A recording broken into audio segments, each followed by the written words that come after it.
Esse episódio especial do podcast do Publish News vai até a segunda edição do Encontro de Editores, Livreiros, Distribuidores e Gráficos, cujo tema foi O Livro é o que nos une. Foi realizado pela Câmara Brasileira do Livro, CBL, entre os dias 2 e 4 de agosto de 2023.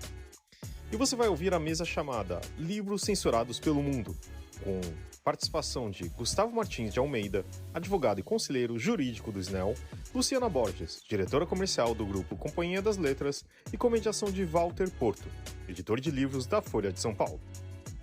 Esse podcast é um oferecimento da MVB Brasil, empresa que traz soluções em tecnologia para o mercado do livro. Além da MetaBooks, reconhecida a plataforma de metadados, a MVB oferece para o mercado brasileiro o único serviço de EDI exclusivo para o negócio do livro. Com a PubNet, o seu processo de pedidos ganha mais eficiência. E já ouviu falar em POD? Impressão sob demanda? Nossos parceiros ao livro são referência dessa tecnologia no Brasil, que permite vender primeiro e imprimir depois, reduzindo custos com estoque, armazenamento e distribuição. Com o POD da Um Livro, você disponibiliza 100% do seu catálogo sem perder nenhuma venda. E também com o apoio da CBL. A Câmara Brasileira do Livro representa editores, livreiros, distribuidores e demais profissionais do setor, e atua para promover o acesso ao livro e a democratização da leitura no Brasil. É a agência brasileira do ESBN e também possui uma plataforma digital que oferece serviços como ISBN, código de barras, ficha catalográfica, registro de direito autoral e carta de exclusividade. Esse é um episódio especial do podcast do Publish News, do dia 7 de agosto de 2023, gravado no dia 4, na segunda edição do Encontro de Editores, Livreiros, Distribuidores e Gráficos, realizada pela Câmara Brasileira do Livro, a CBL. E não se esqueça de assinar a nossa newsletter, nos seguir nas redes sociais, Instagram, LinkedIn, YouTube, Facebook, TikTok e Twitter, todos os dias com novos conteúdos para você. E agora você ouve a mesa Livros Censurados pelo Mundo, com a curadoria de Cássia Carrenho.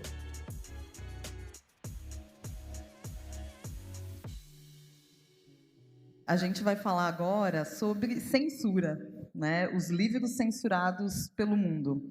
Então, eu queria chamar aqui Gustavo Martins de Almeida, advogado e conselheiro jurídico do SNEL. Luciana Borges, diretora comercial do grupo Companhia das Letras. E Marcelo Maluf, escritor e professor de criação literária, e meu escritor predileto, o livro da minha vida foi escrito por ele. E para essa mediação, eu vou chamar aqui o Walter Porto, que é editor de livros da Folha de São Paulo. Bom dia, gente.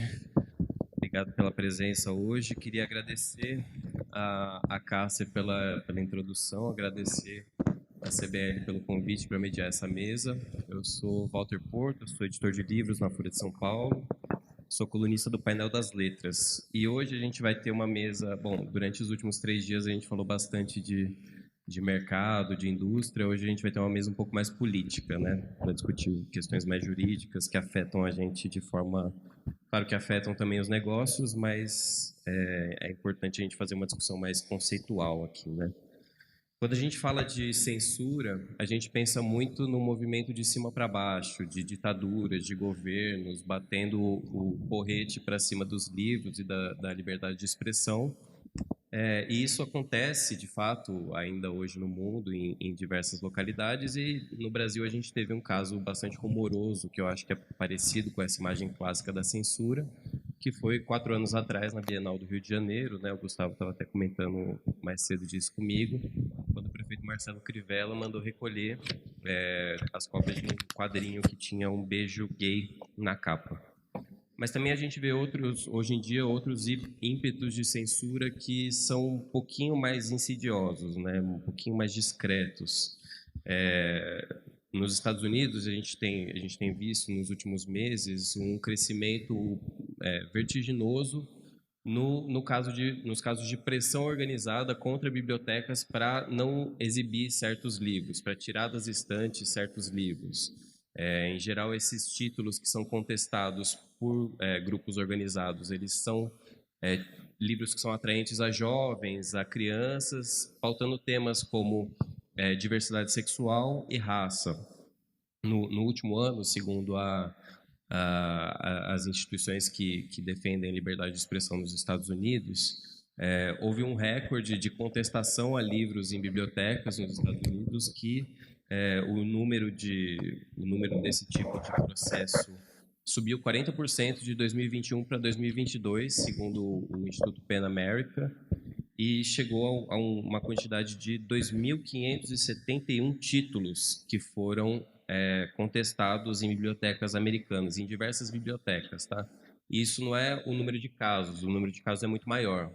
São 2.571 títulos de livros pontuais que foram contestados. E aí, desde lançamentos como o livro Gênero Queer, que foi o campeão, o livro mais censurado dos Estados Unidos, que foi recentemente lançado no Brasil, até clássicos como O Sol é para Todos, da Harper Lee, e O Conto da Aia, da Margaret Atwood.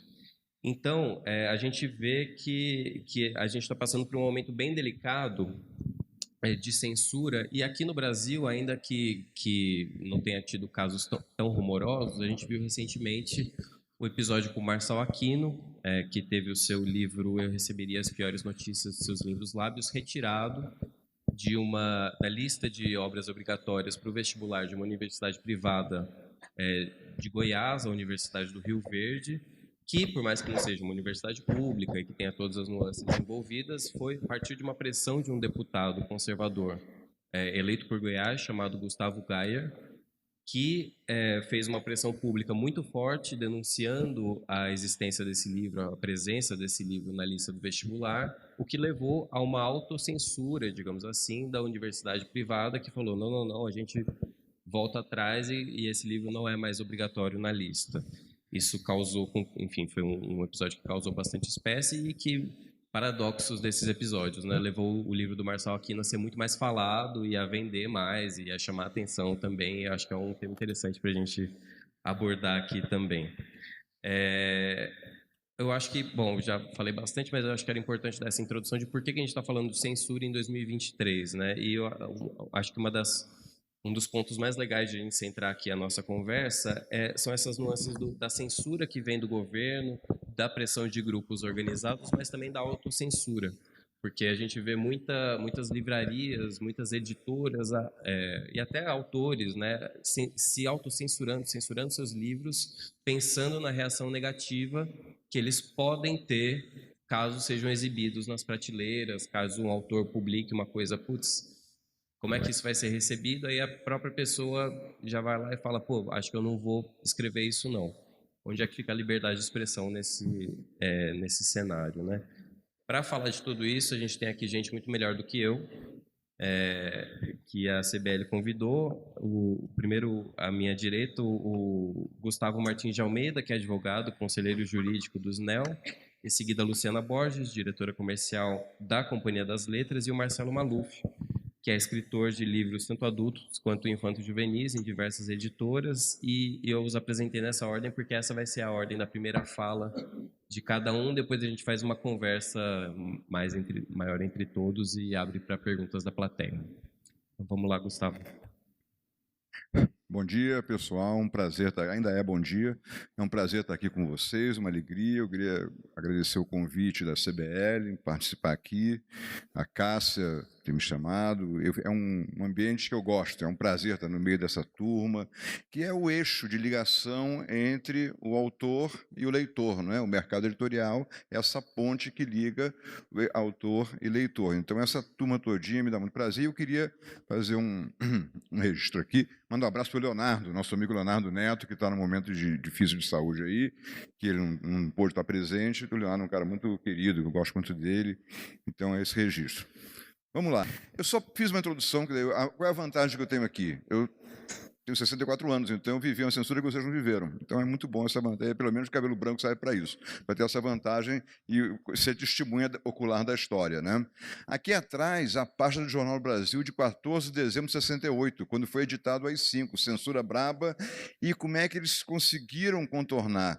No cantinho superior direito da tela, puseram aqui Tempo Negro, Temperatura Infernal, o ar está irrespirável, o país está sendo varrido por fortes ventos, mínima tanto, máxima tanto no Brasil, não sei o quê, e ali, ontem foi o dia dos cegos. Ninguém lia a meteorologia, ninguém lia esse quadradinho de cima, e foi assim que o JB burlou a censura no 14 de dezembro, em pleno AI-5, né? Então, é o estratagema que a gente mostra para ver como é que a gente contorna as forças que às vezes são ostensivas, são mais fáceis de serem contornadas, mas às vezes nem tanto, são as subliminares, melífluas, que nos envolvem. Eu ouvi outra expressão, os psicotrópicos algorítmicos, né, que vão absorvendo dados e dando aquilo que a maioria quer e que o povo vai a gente entrega dados para depois nos venderem dados, né? Então, na parte de informação, qual é o ponto relevante? Somos todos aqui, até 60 e poucos, éramos todos receptores de informação.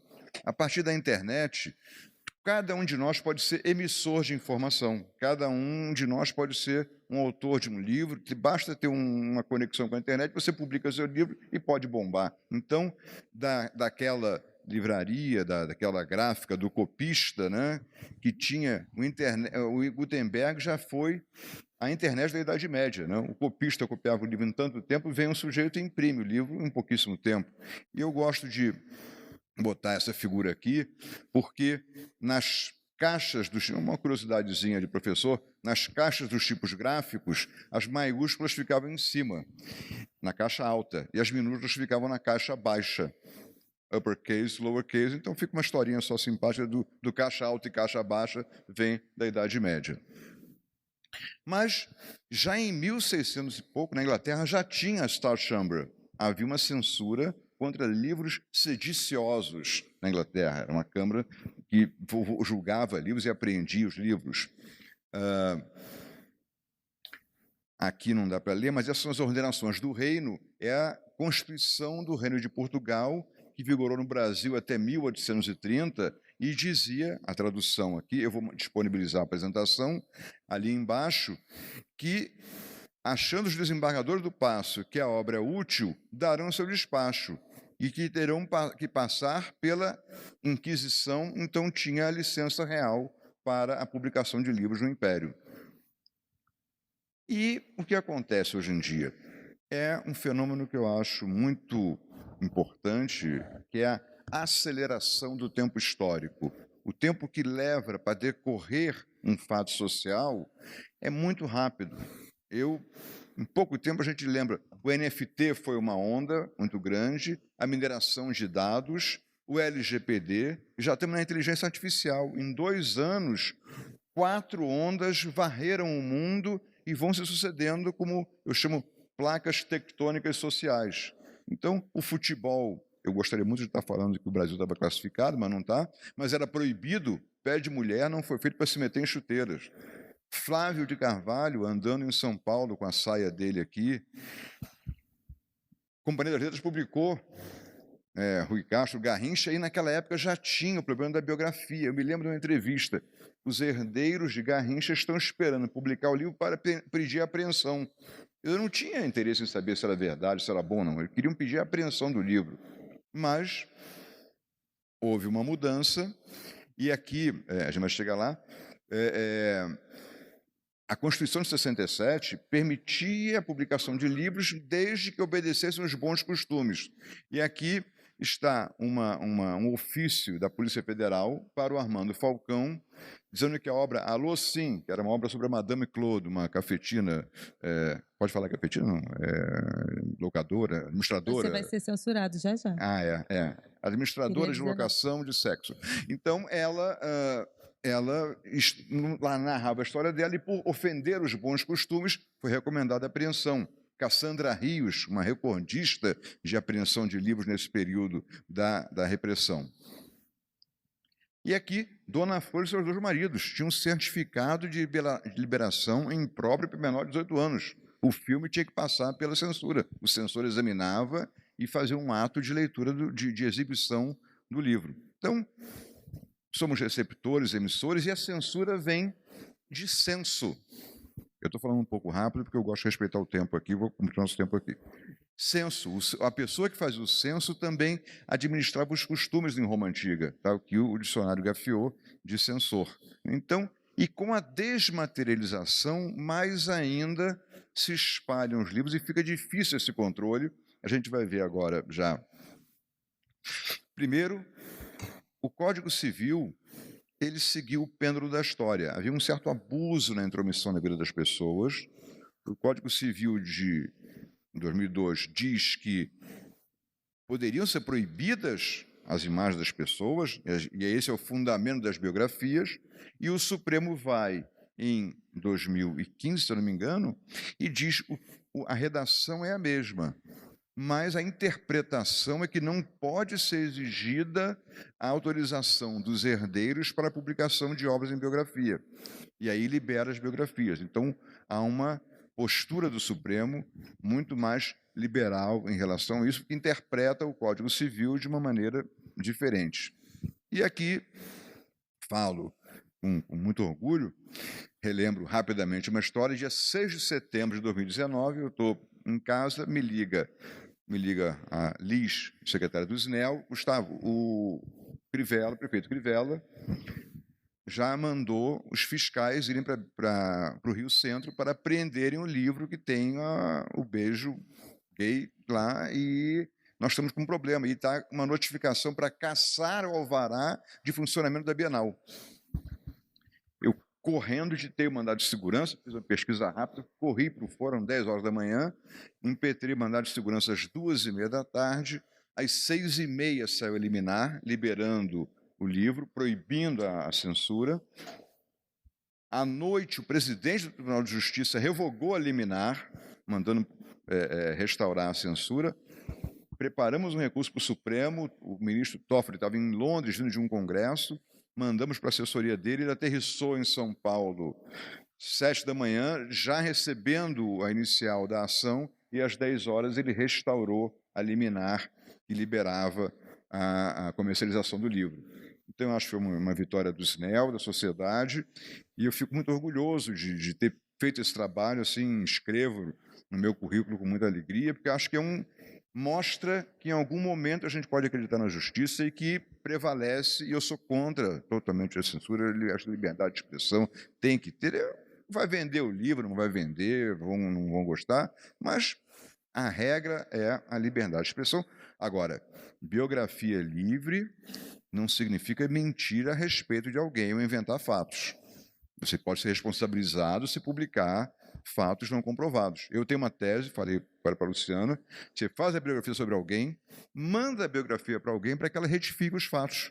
E, se ela discordar, pode até ter um adendo, um anexo, em que a pessoa diz, discordei do livro tal, tal, tal. Vem o livro publicado, vem a divergência publicada. É uma tese meio sonhadora, eu não sou escritor, sou advogado, é muito fácil falar isso para quem não está vendo o mercado editorial e o custo e o planejamento da editora, né? Mas o sonho é medida entre o desejo e a realidade, né?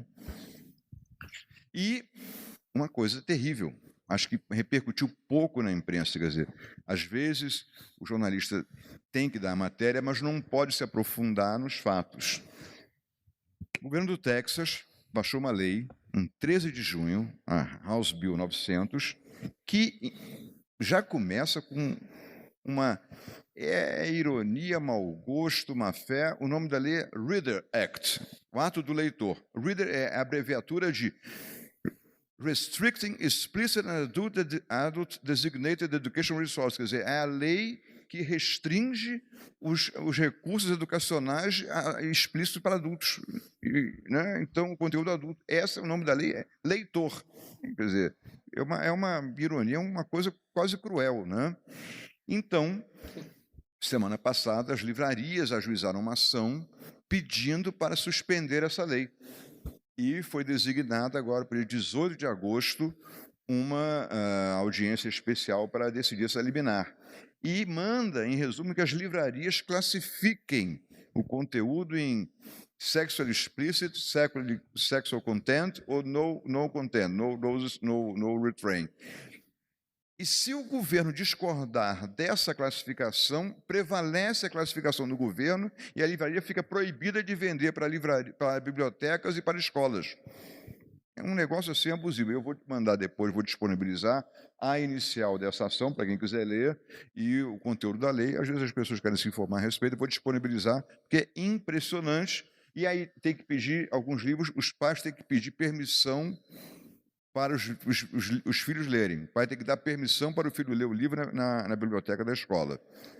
É o governador do Texas. Então, essa é o book ban, que está agora em plena ebulição, e acabou, não deu nem para botar na apresentação, de repercutir na França um livro de um escritor chamado Manu Cos, um livro de adolescente, acabou de ser proibido pelo governo francês, também porque tinha conteúdo de um adolescente narrando história erótica. Então está aí a ação ajuizada, o número da ação vocês podem ver depois, pesquisar. Hoje em dia, pela internet, pesquisa-se facilmente o livro. E, concluindo aqui, já é o último slide da apresentação, quer dizer, eu tenho uma visão, eu sou mais velho, né, do artesão conectado, quer dizer, eu queria ter uma corporação de ofício medieval com a internet, o meu monitor na tela lá, para eu me ligar no mundo, continuar fazendo meu livrinho artesanal, meu trabalho artesanal de petição, sem o algoritmo. Quer dizer, a gente está tendo hoje em dia uma invasão de algoritmos, uma invasão de pesquisa de dados subliminares, de músicas feitas pelo Spotify de acordo com o gosto do ouvinte, de livros feitos de acordo com o gosto.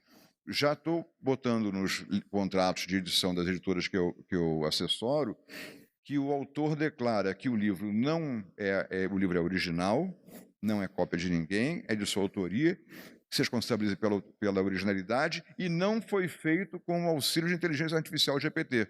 Ele tem que declarar isso no livro, no contrato de edição, porque daqui a pouco começa... E tem casos, eu posso dizer agora, estava sob segredo de justiça, foi suspenso agora.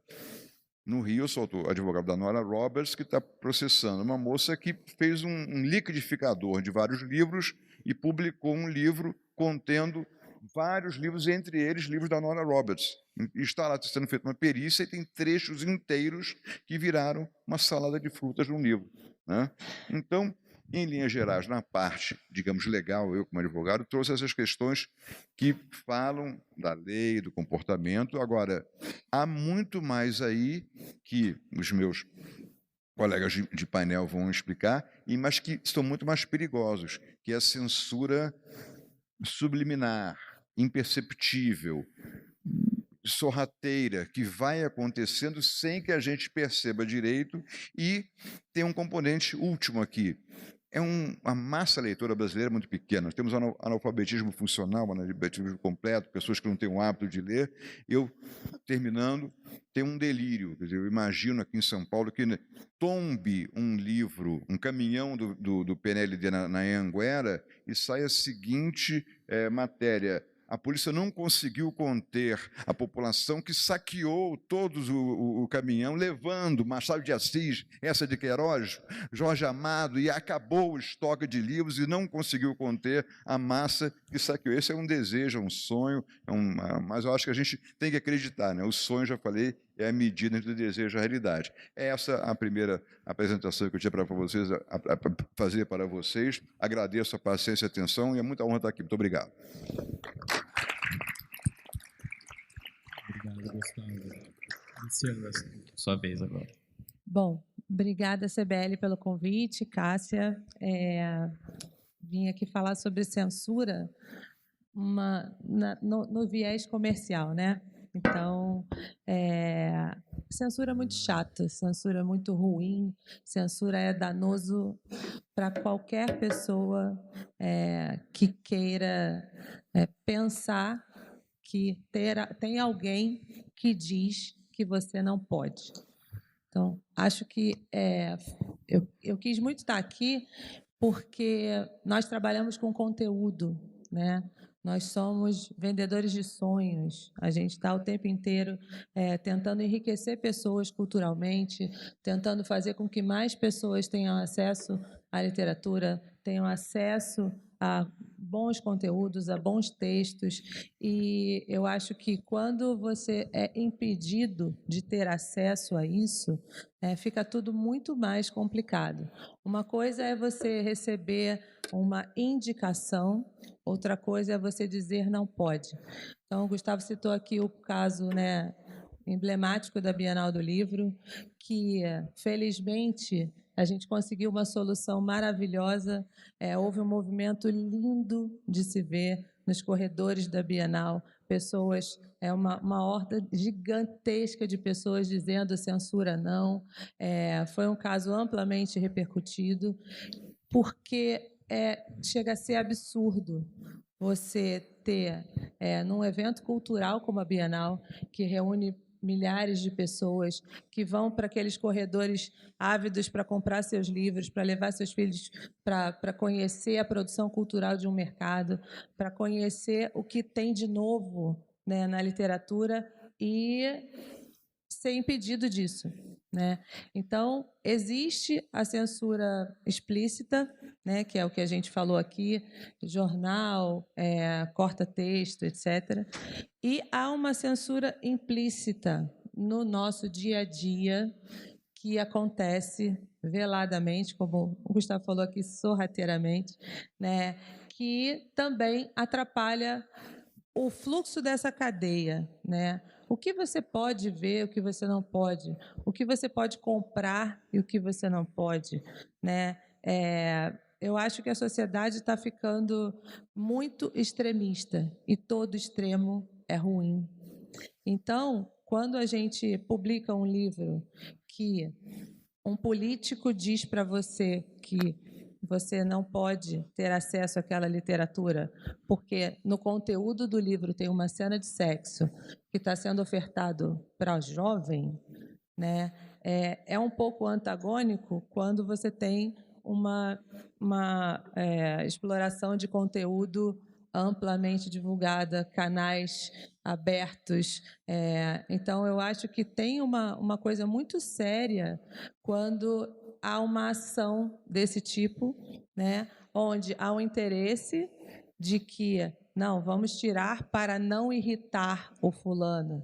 Eu vou tirar o livro da lista do vestibular porque os pais não vão deixar seus filhos na universidade que eu sou o dono, não vão pagar mais a mensalidade porque eu estou defendendo uma posição. Então, no caso do livro do Marçal Aquino, né, que foi esse citado pelo Walter, foi ótimo para o livro, né? Eu comercialmente adorei, claro, porque a venda subiu 332% em uma semana. Então, nunca se falou tanto daquele livro ali num curto período de tempo. A gente fez, né? Claro, a editora aproveitou ali, né, para fazer uma divulgação e para se posicionar.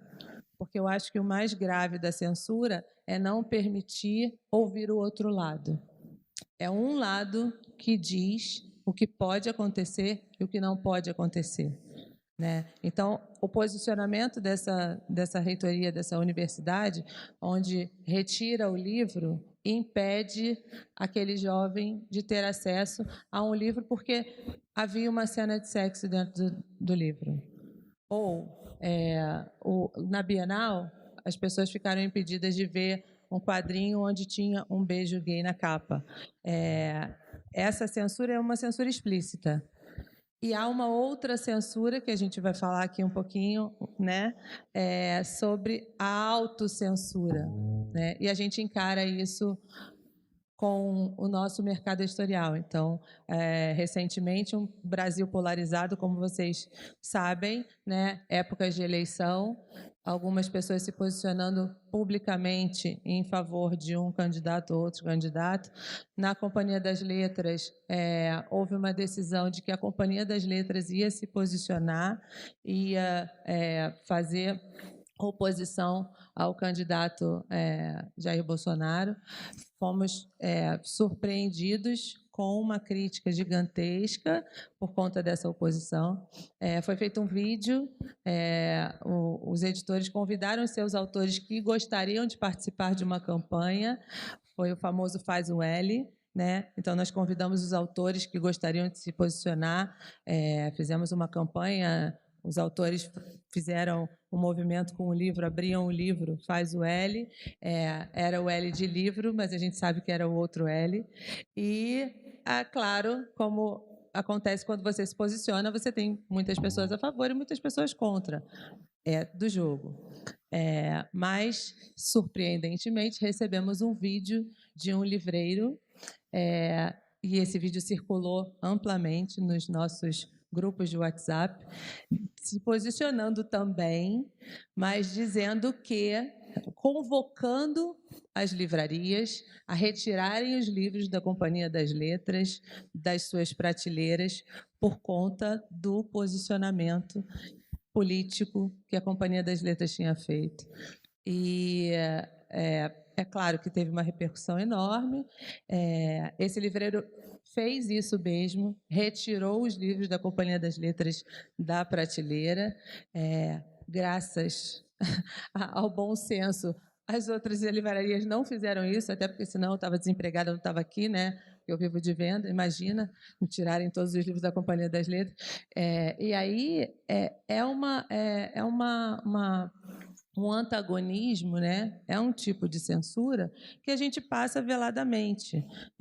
Em junho, todo mundo sabe, é o mês do orgulho LGBT, e a gente faz campanhas, né, produz material de marketing, porque é uma coisa que é muito falada, as pessoas não têm acesso a todas as publicações todos os dias, não são todos os clientes que têm uma disponibilidade de todo o catálogo das editoras, então é uma oportunidade comercial, né? E a gente faz uma campanha de marketing, produz material, etc. E tem livraria que simplesmente se posiciona, fala, não vou colocar o material, porque a coordenadora do colégio Nossa Senhora do não sei o quê, ou Santo Antônio de alguma coisa, vai entrar aqui e vai brigar comigo como livraria, e eu não posso colocar uma bandeira com um arco-íris aqui.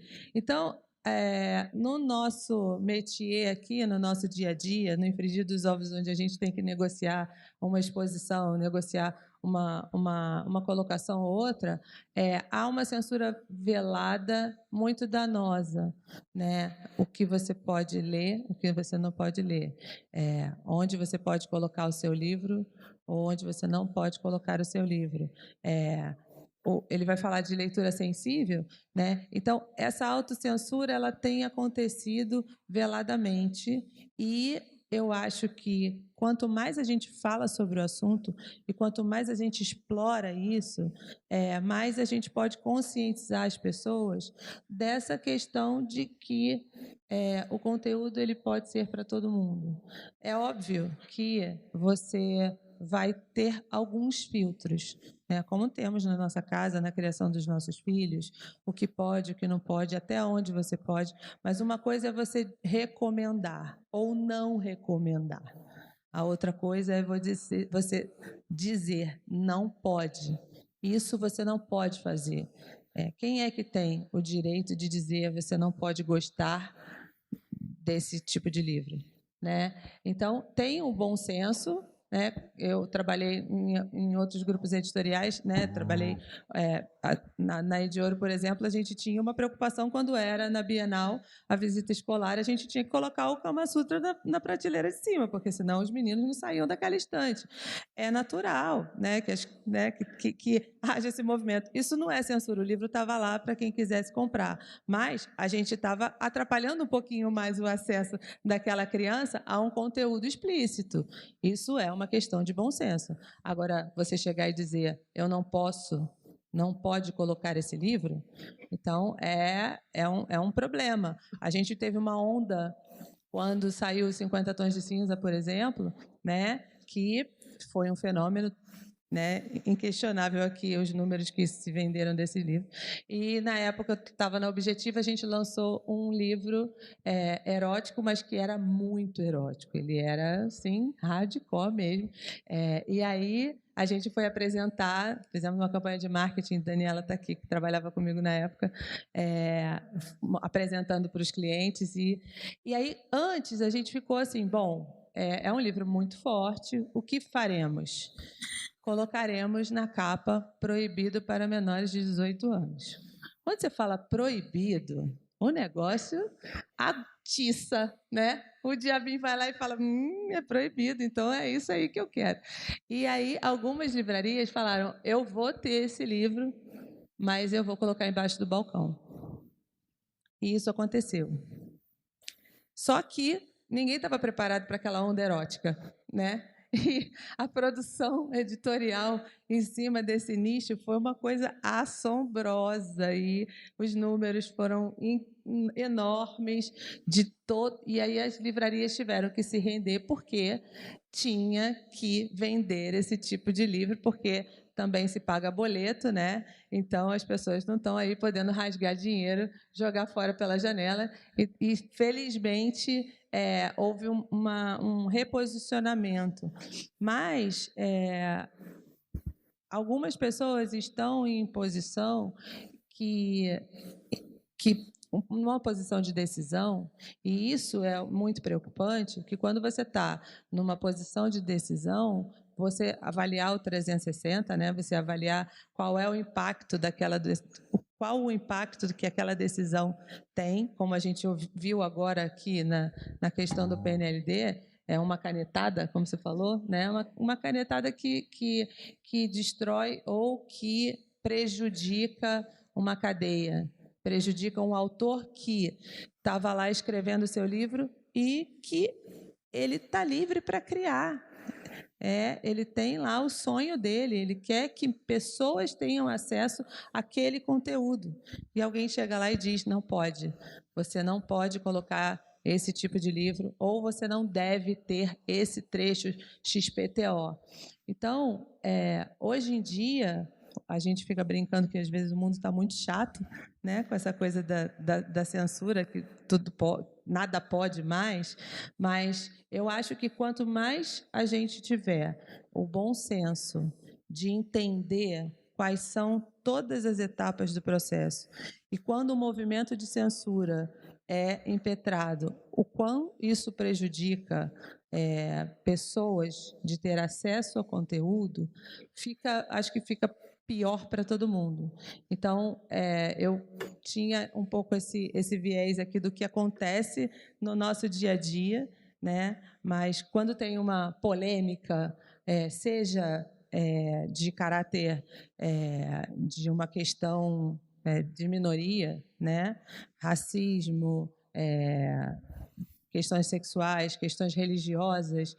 Então, a gente teve recentemente um caso no livro do Emicida, né, que foi indicado numa ciranda cultural de uma escola na Bahia, cuja mãe pegou o livro e escreveu no livro, uma história de uma menina negra, é uma conversa do pai com a filha, que, na verdade, é a história do Emicida com a filha dele, falando sobre como a pele dela parece com a Amora, e ele vai e aí ele explica as religiões africanas, e a mãe escreveu lá longamente, dizendo que era um absurdo, que orixá não existe, e que Deus era um só, e que aquela religião ali não podia ser falada, que era mentira, que o Emicida devia mudar de nome e devia virar homicida.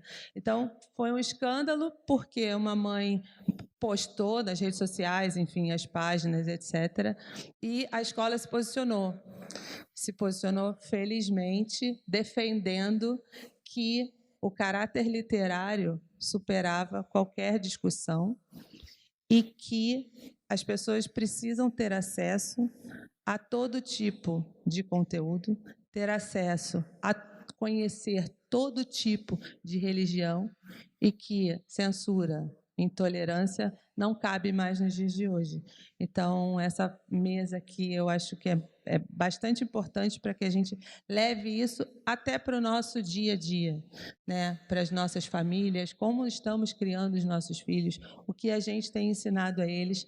E, mais do que um movimento, eu acho que tem uma palavra que define tudo sobre o que é a censura, que é a questão respeito.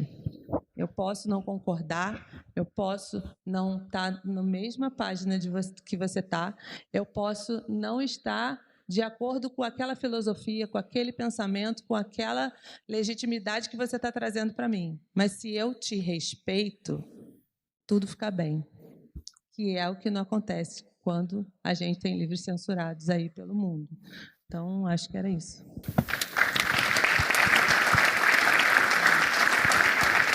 Luciana, vai ser essencial ouvir o posicionamento do Marcelo sobre isso. Só queria fazer um comentário que me ocorreu quando você estava falando de métodos de censura velada, né? Falando de todos esses casos que aconteceram nos Estados Unidos, eu fui conversar com algumas bibliotecárias, né? Ouvi o que pessoas de bibliotecas tinham a dizer, e aí uma pessoa que, enfim, congregava bastante, conversava bastante com pessoas que trabalhavam nesses ambientes, me falou assim, olha, isso que você está vendo, que a gente está vendo acontecer lá fora, a gente não vê muito no Brasil porque não existe esse veto formal, um pedaço de papel escrito. Mas eu já conversei com muitas bibliotecárias que falavam assim, vinha a diretora da biblioteca, pegava esse livro aqui e falava, não, esse livro não precisa estar aqui, deixa ele no estoque, isso daqui, para que você vai colocar aqui? Vinha a diretora da escola, para a bibliotecária da escola e falava, isso daqui não é essencial não, guarda lá para o fundo.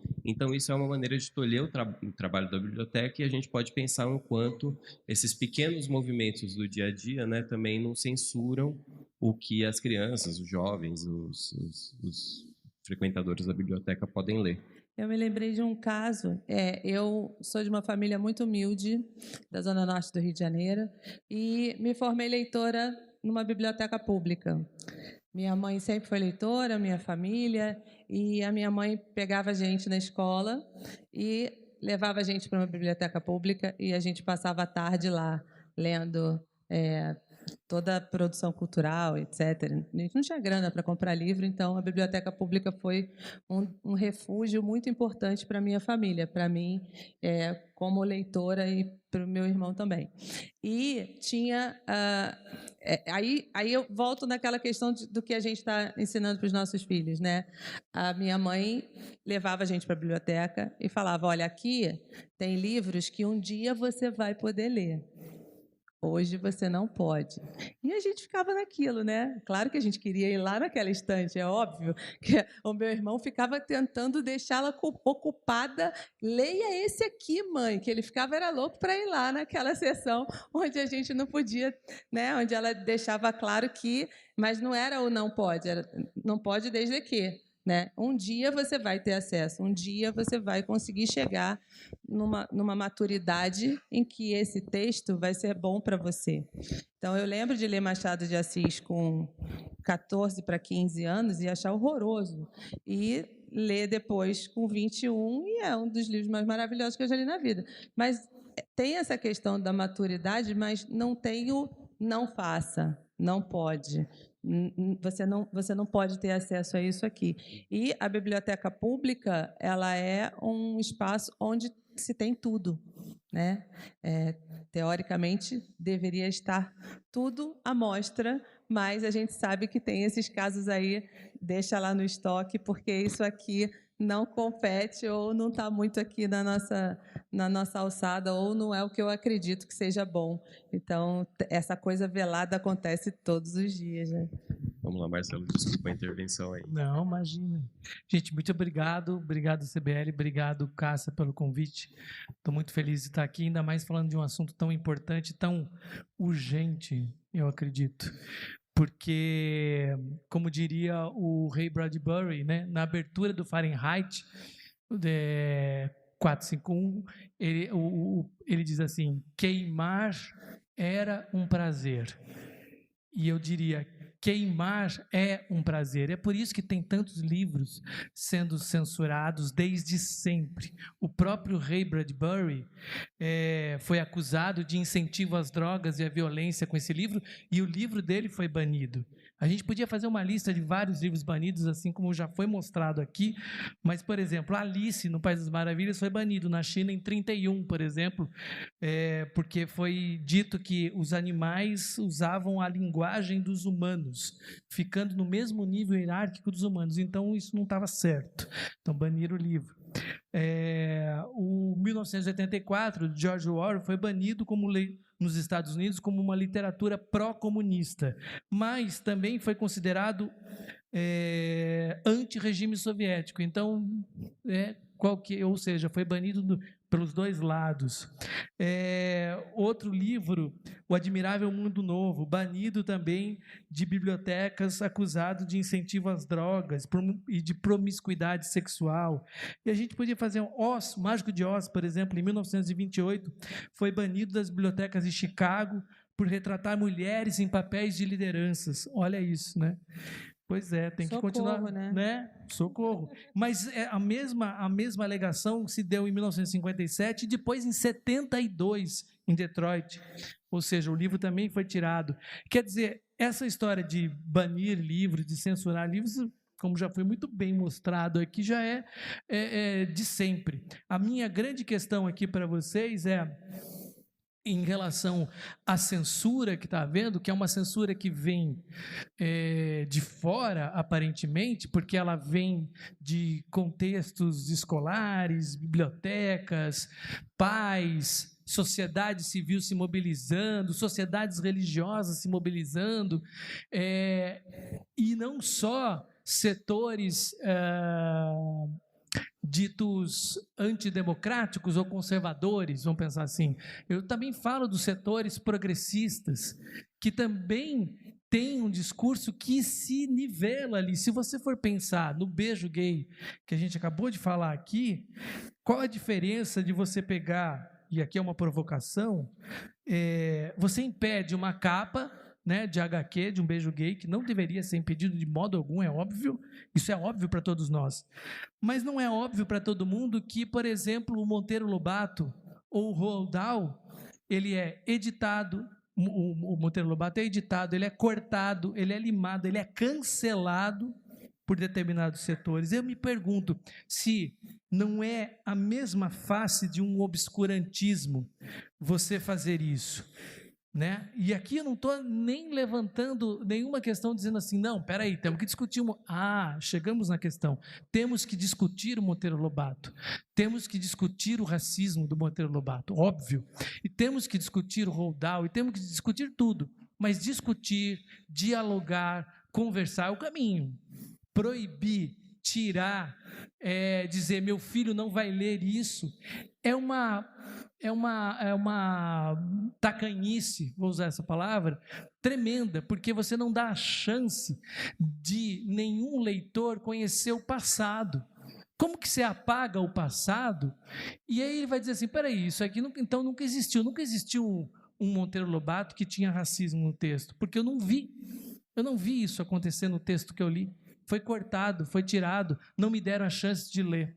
Então, esse tipo de censura me preocupa tremendamente, assim como qualquer outro tipo de censura, porque ela nos leva a uma sociedade estéril, uma sociedade asséptica, uma sociedade que para de pensar, para de produzir coisas interessantes, para de ter combate. É preciso de combate, conflito é da vida, é preciso ter conflito nas histórias, é preciso passar medo, ter sofrimento.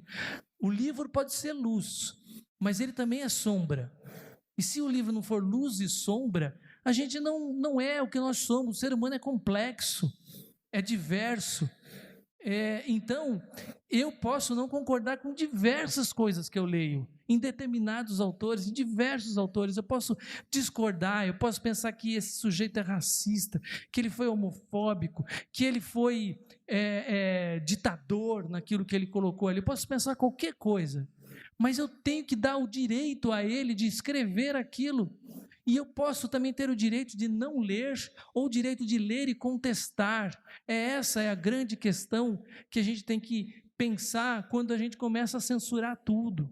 Por isso que, quando há o leitor sensível, quando há essa leitura sensível nas editoras, eu me preocupo quando o leitor sensível ganha poder de editor, ganha poder de veto, de corte, né?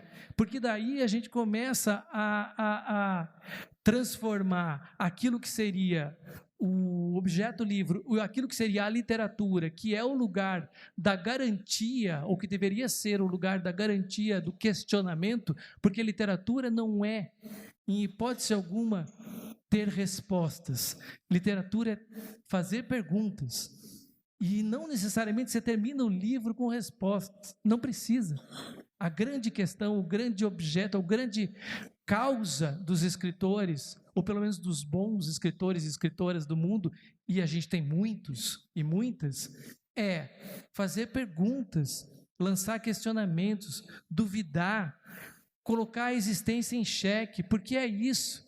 Esse é o grande barato da literatura. E quando a gente deixa uma literatura que não faz mais isso, porque eu leio um livro e falo, não, aqui está tudo certo, aqui tá, né, não tenho o que falar. Está tão certo que ficou morno.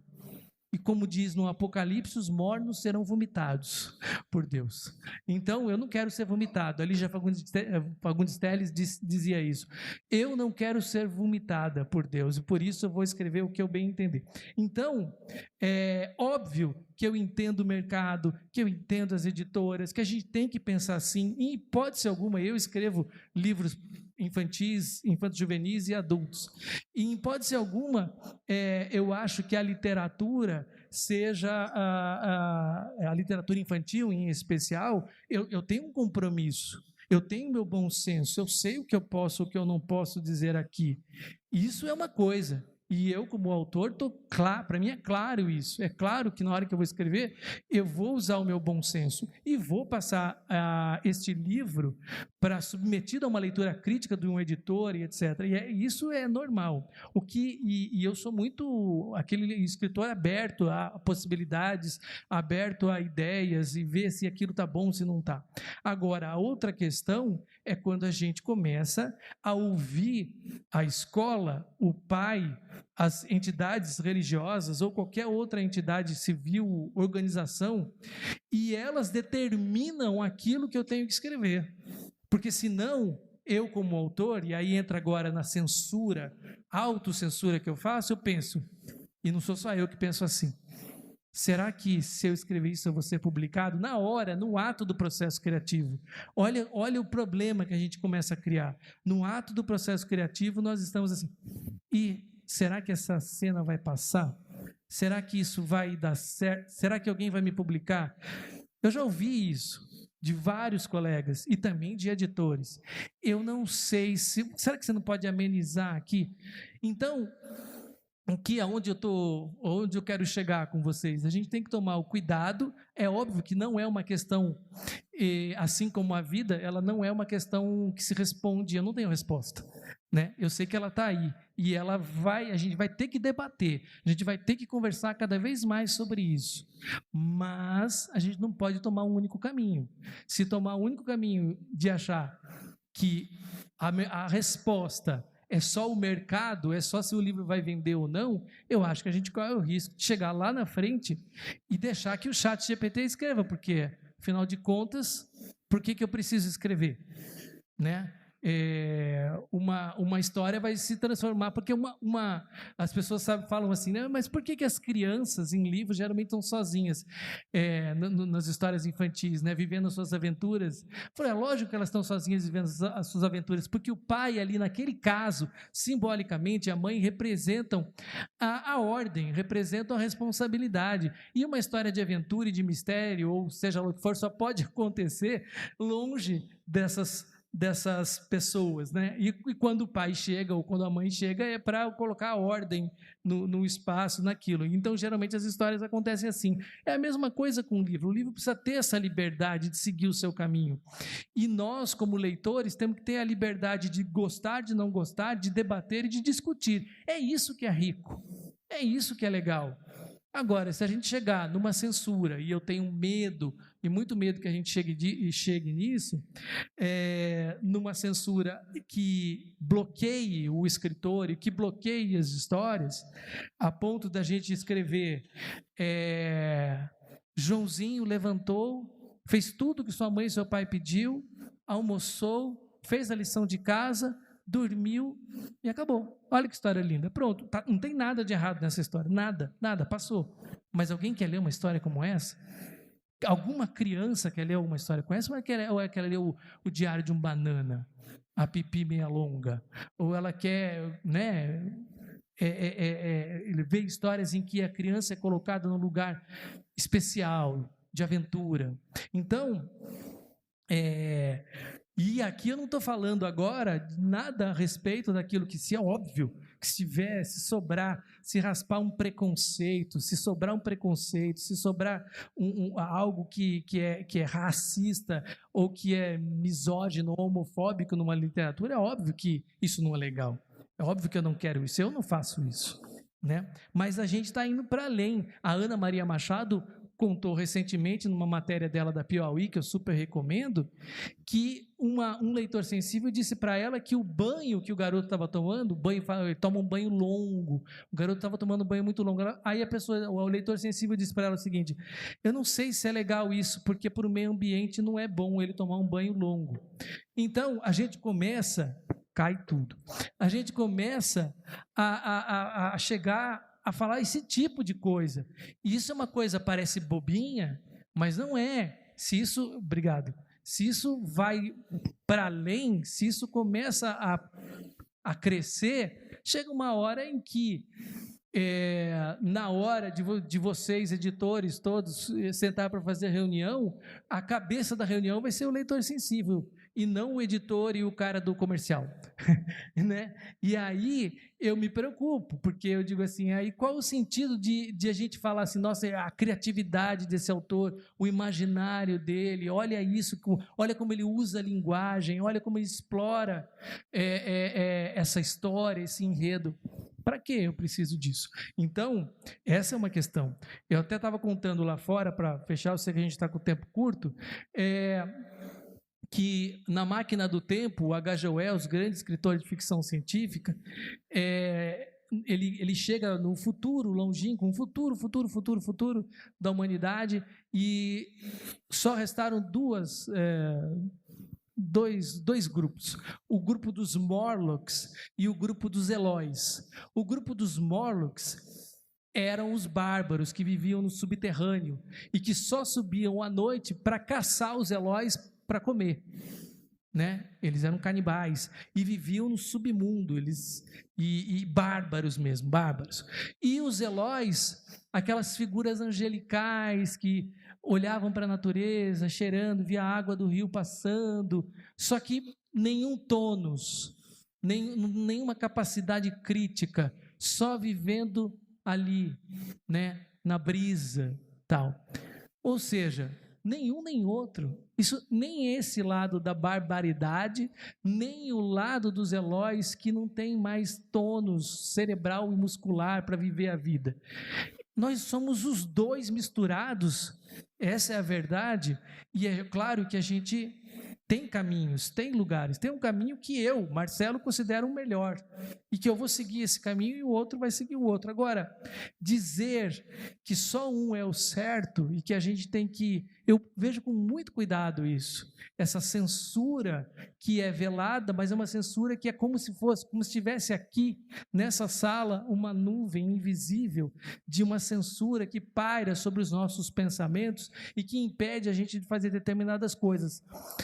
É óbvio que eu não vou levantar aqui e tirar a roupa, porque eu sei que isso não é legal, porque eu não sou maluco, porque eu não sou louco. Então tem coisas sim que não dá para fazer, mas há coisas em que a gente precisa ser humano, precisa continuar existindo para que a gente continue evoluindo, sendo interessante, inteligente. Isso se, claro, tudo não acabar em 2050, com o fim do planeta pela crise da mudança climática. Mas aqui agora eu coloquei uma coisa triste para vocês. Mas o que eu quero dizer, junto com tudo isso, é que a gente tem que seguir, e seguir na diversidade, seguir na complexidade. Se a gente quer diversidade na vida, se a gente quer diversidade nas relações, e eu quero, se a gente quer diversidade de pensamento, a gente não pode excluir, a gente não pode censurar, a gente não pode proibir. O caminho é outro. O caminho é, vamos debater? Põe uma nota de rodapé ali para o Monteiro Lobato,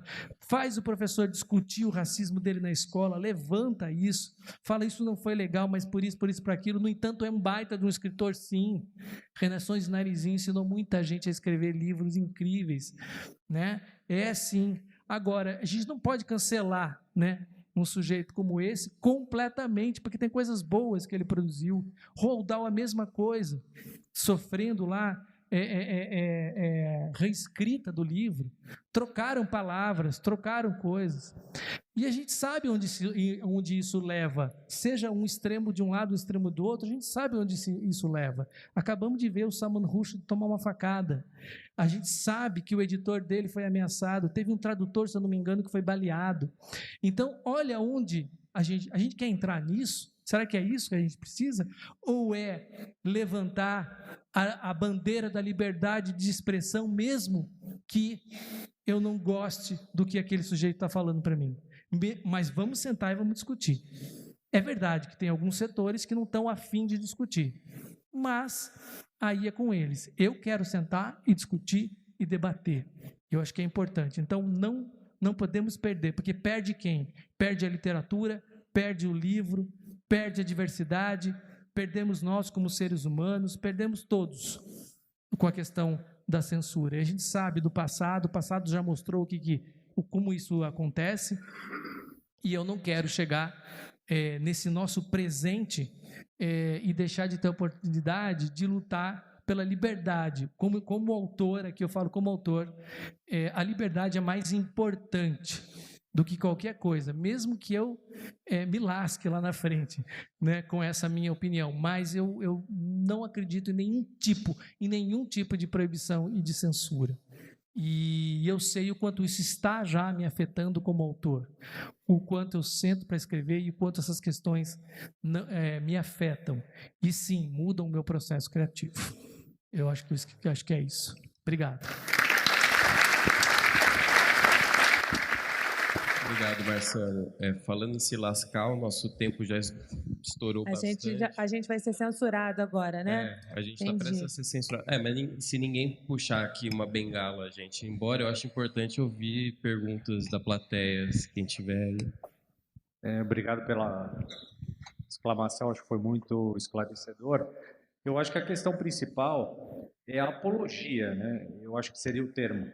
Por exemplo, se você escreve um livro querendo fazer apologia ao nazismo, por exemplo, é claro que você está fazendo uma apologia, mas se você citar o nazismo e ir na história e mostrar que o nazismo foi um período terrível para a humanidade, você tem que mostrar aquilo para as crianças e depois, claro, cabe a discussão, né? Então, nas redes sociais a mesma coisa. No Twitter, algumas contas foram bloqueadas e agora não mais, né?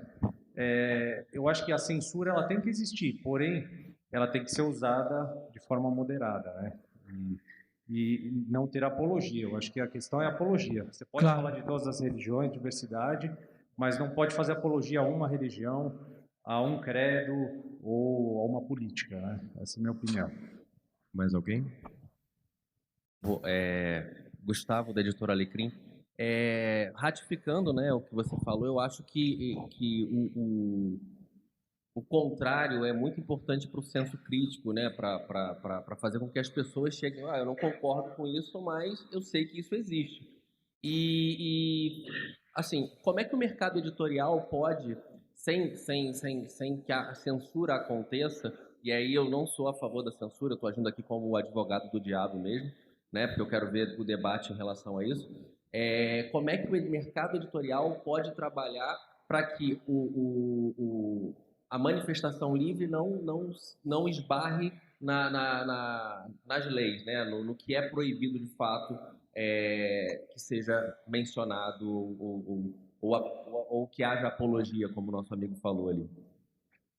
Gustavo, você quer responder essa como advogado? Porque não, as editoras têm um cuidado muito grande em ver seus livros, que ninguém quer ser processado. Quer dizer, em português, claro, é isso. Eu sou advogado da Máquina de Livros, que publicou, sou católico, e publicou um livro sobre investigação na pedofilia dos padres católicos do Brasil.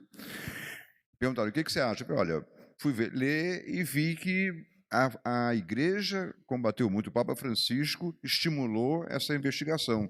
O livro está razoável, ele traz um lado e outro. Agora, tem um problema, acho que o principal problema é a questão de alteração de fatos. Quer dizer, a narrativa histórica não tem problema nenhuma, mas a alteração de fatos é perigosa. E conversava ontem com Camila Cabed essa questão da higienização do passado, quer dizer, cancelar o passado, né? Você vai ter uma série de incidentes e antares, né? Não aconteceu nada, apagou tudo, sumiu Então, as editoras têm um cuidado muito grande de fidelidade aos fatos, um tato muito grande na parte histórica. Já na parte de ficção, eu não vejo uma liberdade muito grande. Na parte de ficção, você não pode escolher o sujeito, é a história dele lá. Mas na parte histórica, assim, é muito cuidado. Hoje em dia, as editoras checam os fatos com muito cuidado, verificam com muita atenção as fontes, né? Esse é um dado. Agora, quanto à parte de não ficção, quer dizer, a história... Essa é difícil, é uma questão de opção da editora e, eventualmente, proibir, esclarecer que é proibido para menores de 18 anos, esse livro tem conteúdo escatológico, ou pode afetar a religião, ou pode ofender alguém. Informa o consumidor para que ele possa decidir. Eu acho que um juiz que vai julgar, ele vê a boa-fé da editora em esclarecer que aquele produto tem uma característica singular e que se destina a um público específico que pode optar em comprar ou não. Eu acho que tem uma coisa de comunicação, né? Recentemente nós relançamos alguns livros da obra do Monteiro Lobato, que foi aqui citada, e nós buscamos colocar o texto original, onde ele falava lá da tia Anastácia, a preta beiçuda, né? E embaixo a comunicação. Esse texto foi escrito num contexto que não cabe nos dias de hoje. Naquele tempo, esse termo era um termo usual, etc. Então, quando você esclarece, quando você comunica, quando você explica, eu acho que a coisa fica mais fácil. Porque é isso. Né, quando a gente olha a obra, realmente tem coisas ali que não cabem nos dias de hoje. Mas não é por isso que você não vai mostrar a obra por conta, né, de uma coisa que foi escrita há muito tempo atrás. Recentemente, nós tivemos um caso também de um livro que foi escrito há 15 anos atrás, que tinha uma cena realmente prejudicial. Caiu meu brinco. Caiu um negócio aqui, não entendi o que era. E a editora se posicionou, estava errado. Eu acho que a gente tem que ter essa humildade também para entender quando você precisa tirar da tomada, quando você precisa dar o passo e dizer, isso aqui está errado. Não é uma coisa que você não pode enganar, você tem que assumir, né, as consequências dos seus atos. Então, publicamos um livro em que, naquele momento, ninguém percebeu que aquela cena era uma cena repulsiva, era uma cena ofensiva e que não cabe nos dias de hoje que essa cena seja lida. Isso é um ponto, né? Você reconhecer o fato, você admitir, você tirar aquilo de circulação, porque aquilo não é a maneira correta de se trazer a mensagem literária. Uma coisa é você defender, outra coisa é você assumir que isso não cabe mais nos dias de hoje. Então, as ofensas não cabem mais nos dias de hoje e você pode se posicionar, né? E você pode assumir que aquilo não cabe mais e você pode retroceder um passo, né? Pedir desculpas e não fazer de novo. Eu acho que é um ponto importante. Eu acho que o mercado está trabalhando muito nesse sentido, respondendo a sua pergunta. Eu acho que a gente já evoluiu bastante nessa questão de tolir, nessa questão mas eu acho que ainda cabe muito debate, porque é muito sensível. Você está mexendo na criatividade de uma pessoa que está ali só querendo produzir uma coisa bacana, né? Luciana, se eu puder me dar uma pergunta, eu queria que você comentasse um pouco sobre a figura do leitor sensível, que o Marcelo citou aqui. Como é que você enxerga o trabalho do leitor sensível enquanto uma pessoa que tem que chamar a atenção dos autores para determinadas questões, mas, ao mesmo tempo, tem que ter o cuidado de não meter o dedo na criatividade ali? O leitor sensível, ele tem um desafio gigantesco, porque ele precisa colocar a luz em cima de uma coisa que está fora de contexto, ou que pode ser preconceituosa, ou que pode ser retaliada, mas, ao mesmo tempo, ele não pode impedir que o autor traga aquela mensagem.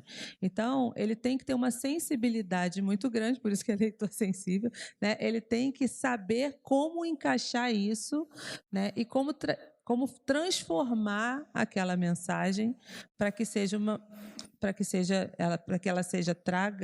seja trazida para o leitor de uma maneira mais explicativa, porque às vezes não é troca um termo. Olha, isso aqui não está legal, troca esse termo. Às vezes é o conjunto da obra, né? Então, eu acho que o leitor sensível ele tem um papel muito importante, porque quando o autor está criando, às vezes ele não está vendo todo o espectro ao redor daquele texto que ele está escrevendo, ele está criando. E aí ele é um artista, e como todo artista, ele precisa estar livre para colocar o que ele imagina que seja bom. E quando você tem um contraponto, uma pessoa que vai lá e coloca um holofote e diz assim, olha, aqui você passou do tom, aqui está sendo desrespeitoso, aqui você pode estar ofendendo N causas que estão soltas aí no dia a dia. Eu acho que ele tem que ter muito cuidado com o trabalho que ele faz para não bloquear, mas, ao mesmo tempo, para ele trazer luz a temas que são do dia a dia, né? Que são importantes para todo mundo. Quando você não pode enganar, você tem que só explicar. Então, você não pode também tolir nem cancelar ou dizer, olha, você não escreve isso. Porque muitas das vezes, quando o autor ele é chamado a atenção, muitas vezes a gente ouve isso. Não, o editor veio e conversou comigo realmente. Aquele personagem, ele estava praticando uma coisa que não está legal, ou está demais, está em excesso, vou mexer. Então, uma coisa é você equilibrar os papéis.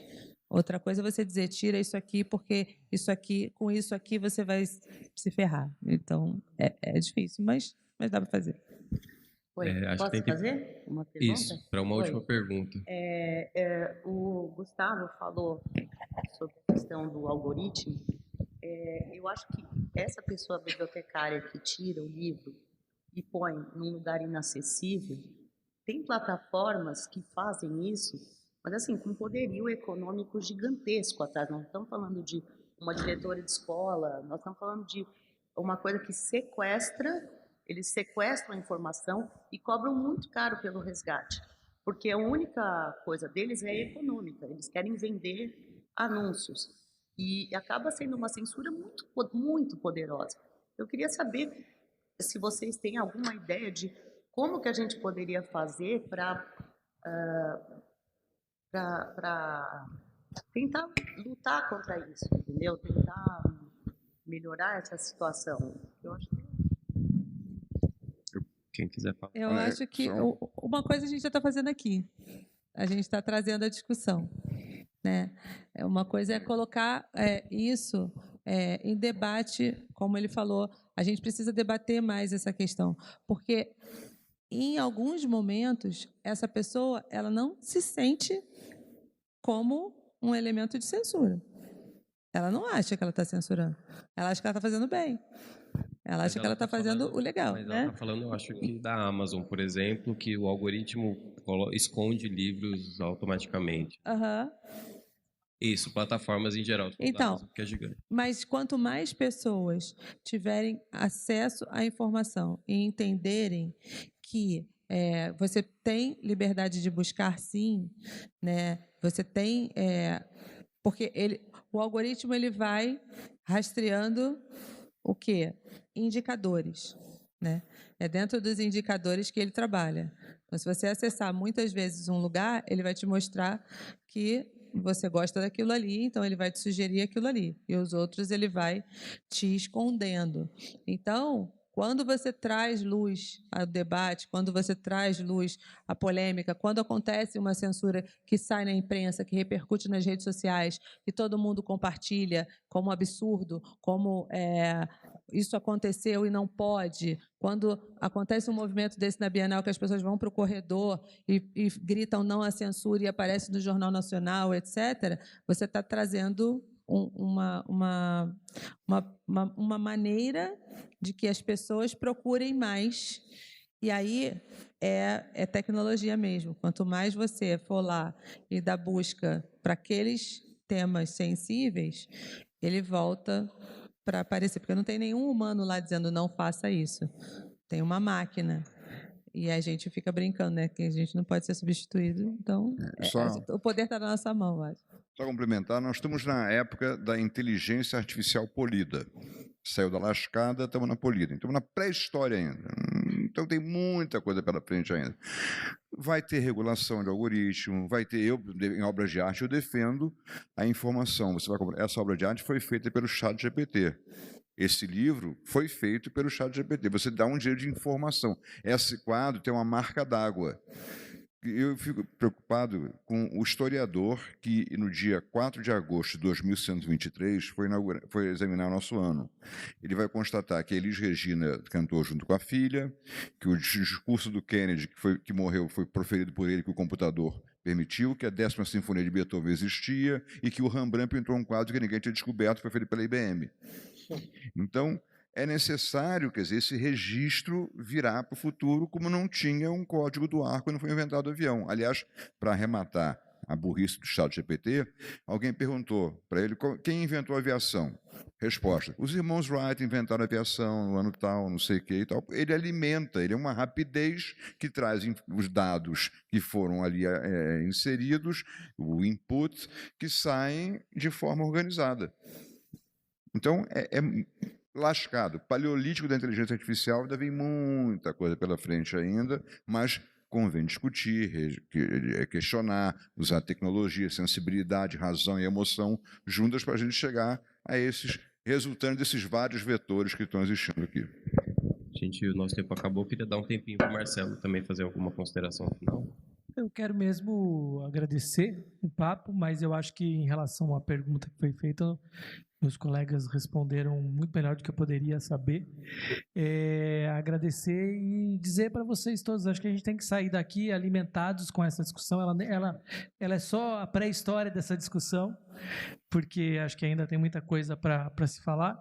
E dizer para vocês, né, vamos tentar pensar juntos, né, como que a gente pode seguir adiante de uma maneira mais aberta e menos extremistas, né, do que a gente tem sido até então. Eu sei que o mundo está exigindo um pouco disso atualmente, eu não nego, mas no campo das artes e da literatura acho que a gente precisa se abrir mais. E agradecer a presença de vocês ao debate e os colegas aqui da mesa também, o convite. Walter, obrigado. Obrigado a todos, gente. Boa tarde para vocês.